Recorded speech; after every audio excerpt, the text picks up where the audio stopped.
Top lane Gragas is back, while pro players are looking elsewhere for a crit mythic on many champions after the Immortal Shield Bow nerfs. Patch 12.1 is finally here, so it's time we update you guys on 10 new off-meta champs and builds that are flying under the radar. Our analysts do extensive research, tracking pro players in solo queue and gathering the most recent data so you guys can get ahead of everyone else. But before we get into it, be sure to check out SkillCapped if you want to truly get better at League of Legends. We're the only service that offers a money-back guarantee if you don't climb at least 5 divisions while actively using our service. We do this because our service really does work, and if it doesn't work for you, you shouldn't pay. Learn more at the end of this video or click the link in the description below. And with all that said, let's get right into it. Top lane Gragas has seen a massive resurgence over the past 2 patches. Gragas is being spammed by many Korean pro players, including Faker. It's a tank build which is leading to his newfound success. Turbo Chem Tank Rush into Winter's Approach second is the core setup. Winter's Approach is the interesting one here, as it's a brand new item for Season 12 and works perfectly with Gragas' kit. All the mana allows you to spam out abilities relentlessly throughout fights. Once tier is fully stacked, Winter's Approach transforms into Fimbulwinter.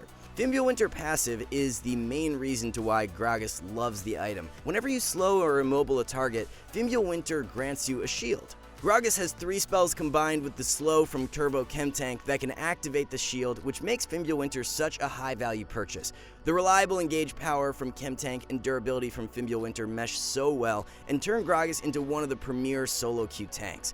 Complete core build is a Chem Tank Rush into Winter's Approach second and Gargoyle Stoneplate third. Remember to grab tier as your starting item, as you'll need it for Winter's Approach. Rune Page is Grasp, followed by Demolish, Conditioning, and Overgrowth. Optimal secondaries include Mana Flow and Transcendence. Although Trundle is more commonly seen in the jungle, top lane is highly underrated for 12.1.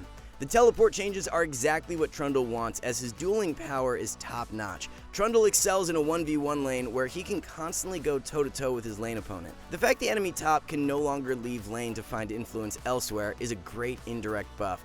Trundle fares very well into meta tops like Irelia, Yone, Set, and Fiora.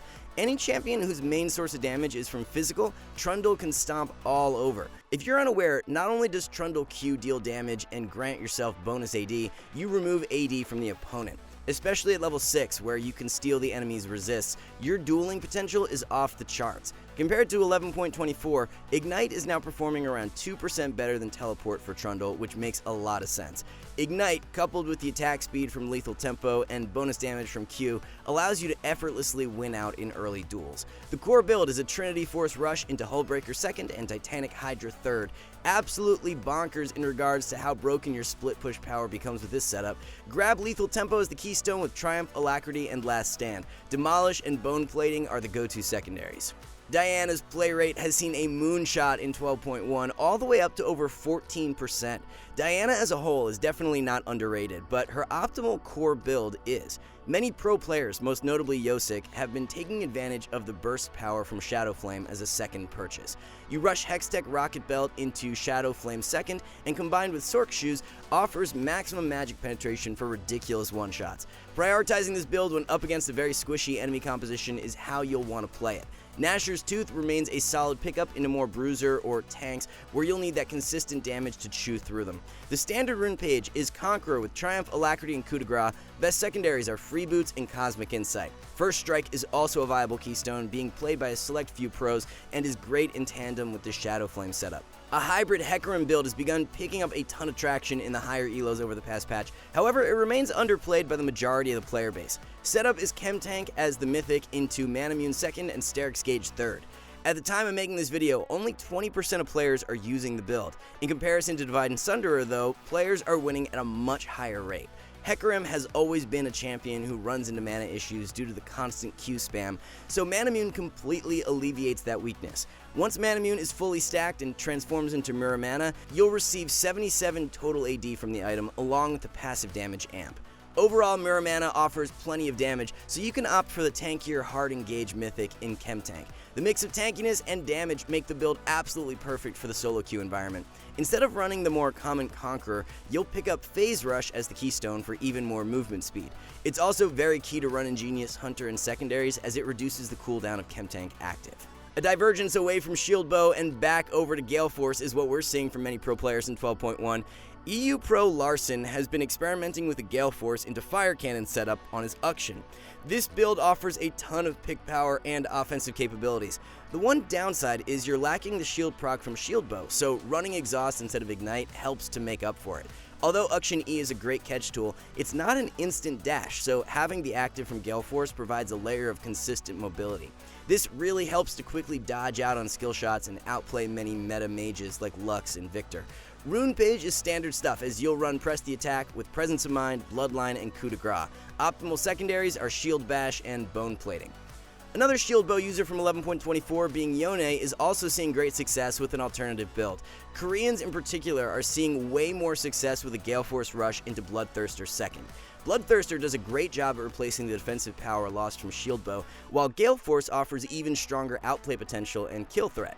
Due to the AD nerf on Shield Bow, you're now gaining 10 extra AD from building Gale Force. This, combined with the damage on Gale Force active, allows you to one-shot squishies extremely fast. Lethal Tempo remains Yone's most optimal keystone, with Triumph, Alacrity, and Last Stand. Best secondaries are Bone Plating and Revitalize. A build that's always been sleeper for Jinx is finally starting to gain more recognition in 12.1 and should not be ignored.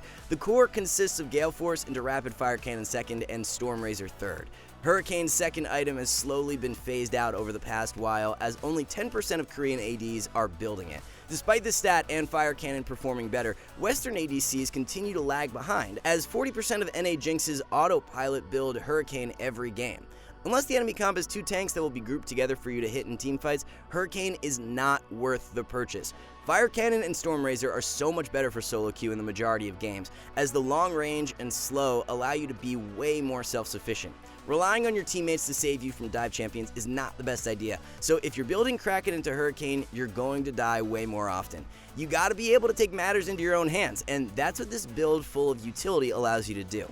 Lethal Tempo is the best keystone for Jinx, with Presence of Mind, Bloodline, and Coup de Grace. Pick up free boots and biscuits for secondaries. If you're still building Shield Bow on Aphelios, then it's time to stop, as Gale Force into Bloodthirster is heavily outperforming in 12.1. 50% of Aphelios players continue to build Shield Bow, while Gale Force users are winning 3% more. Even prior to the Shield Bow nerfs, a well-respected pro in Ruler had been building Gale Force into BT. Shield Bow into the Collector is massively overrated right now, yet it continues to be the most purchased core in solo queue. The Collector base stats are only 92% efficient. Considering the Collector passive is often overkill, the value from the item is quite low. Compare this to Bloodthirster, whose base stats are 102% efficient, while the passive shield is always useful throughout a teamfight. The two-item combo is perfect for Aphelios because Gale Force active makes up for the lack of mobility, while Bloodthirster offers durability and sustain.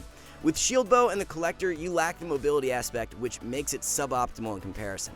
Be sure to run Conqueror instead of Lethal Tempo as a result of recent changes. Tempo was nerfed, while Conqueror saw buffs, which has led to the Conqueror outperforming. Without a question, the most underrated support heading into Season 12 is Taric.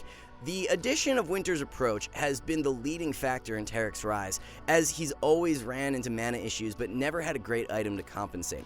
Taric Q is only on a 3-second cooldown, so you can spam it relentlessly throughout skirmishes. Thanks to all the mana from Winter's Approach, you don't have to worry about running low. Matchup-wise, Taric dominates melee engaged supports like Thresh, Pike, Nautilus, and Leona. With Taric E and Ultimate, he wants champions diving into him. You lock the enemy down with E, channel Ultimate, and then fight back while you're immune from taking damage. Longer range supports like Lux and Lulu can give you some issues, so using Taric as a counter is highly effective. Sample Core Build is a Locket Rush into Winter's Approach second and Zeke's Convergence third. Glacial Augment works best as the keystone with Free Boots, Biscuits, and Approach Velocity. Secondaries include Presence of Mind and Tenacity. The final build we have for you today is being heavily overlooked on Janna. Shirelias and Moonstone are the most popular mythics, while Imperial Mandate outperforms both by a large margin. Many enchanters bypass building Mandate because the passive is too unreliable to proc. Janna, on the other hand, who has a point-and-click slow from W, can consistently proc Mandate. This makes your skirmish power much more powerful, as you not only deal bonus damage, but gain movement speed to kite around. In situations where you're ahead early in lane and are looking to take control, then opting for Mandate over Moonstone and Shirelias is the way to go. Follow up Imperial Mandate with Chemtech Putrefier second and Ardent Sensor third. Comet is the keystone with Mana Flow, Celerity, and Scorch. Taste of Blood and Relentless Hunter work best for secondaries. Alright guys, before we wrap this up, let's tell you a little more about SkillCapped. So, we offer a 5-division rank up guarantee, and think that's a pretty crazy thing to offer. It's like a gym membership guaranteeing you'll get ripped. Your local gym would go bust if they offered that, right? Not us. We've offered this for years because our service really does work. It works so well, in fact, that we're able to produce by far the largest catalog of premium league guides on the internet. We add over 20 videos a week, with over 1,600 guides curated into over 100 courses no one can compare. We've also sent challenger players into ELO Hell 714 times and counting, where they commentate how to carry live. They also respond to all questions asked. Sign up today for as little as $4.99 a month if you are serious about improving. So, those were 10 new champs and builds flying under the radar you can look to take advantage of to begin Season 12. Thanks so much for watching, everyone, and we'll see you back soon.